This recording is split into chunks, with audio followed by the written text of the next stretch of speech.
Fala galera, aqui é o professor Tiago e hoje falaremos sobre gravitação universal.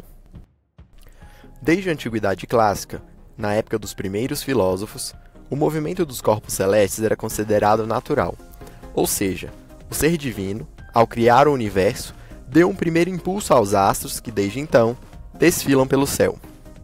Os gregos acreditavam que estrelas, planetas e satélites se moviam em trajetórias circulares, pois a circunferência é o formato da perfeição.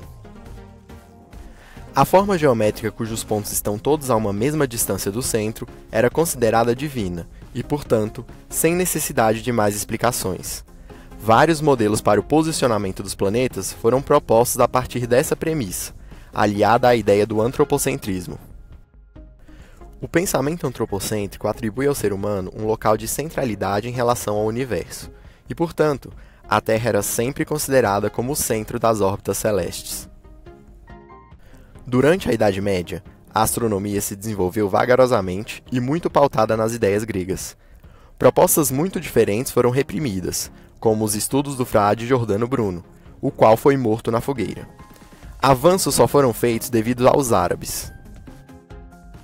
Nicolau Copérnico foi quem conseguiu publicar pela primeira vez a teoria heliocêntrica. Entretanto, ao seu livro foi anexado um prefácio, o qual deixava a entender que suas teorias eram meras hipóteses. Apesar da grande repressão por parte da Igreja Católica, Galileu Galilei conseguiu fortalecer as ideias copernicanas, principalmente após inventar o telescópio. Esse invento, inclusive, foi crucial para que as teorias astronômicas parassem de ter um caráter meramente descritivo para terem um aspecto mais matemático. A aquisição de dados a respeito do posicionamento dos astros ao longo do tempo permitiu que muitas leis matemáticas fossem formuladas, a fim de descrever o movimento celeste. A partir do desenvolvimento dessas leis, seria possível se debruçar sobre as causas do movimento dos astros, as quais poderiam ser explicadas para além das crenças religiosas. Isaac Newton foi um dos estudiosos que se dedicou a isso.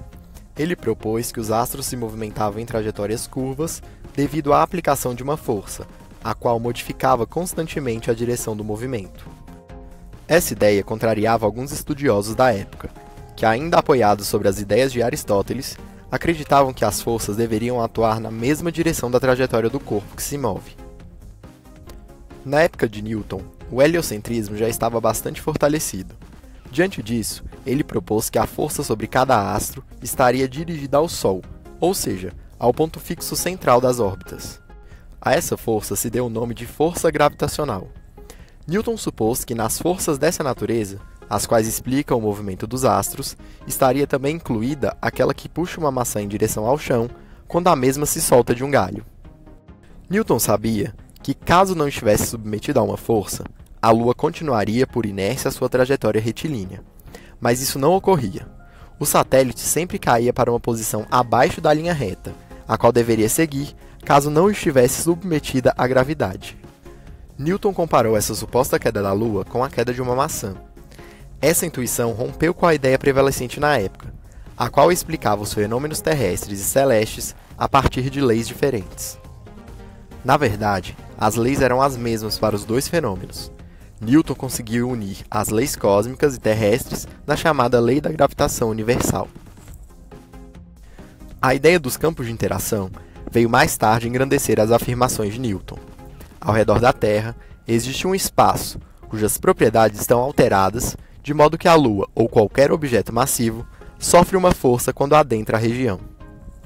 Os objetos que circundam a Terra interagem com o seu campo gravitacional, que é um exemplo de campo de força, porque qualquer massa em sua presença passa a sofrer uma força.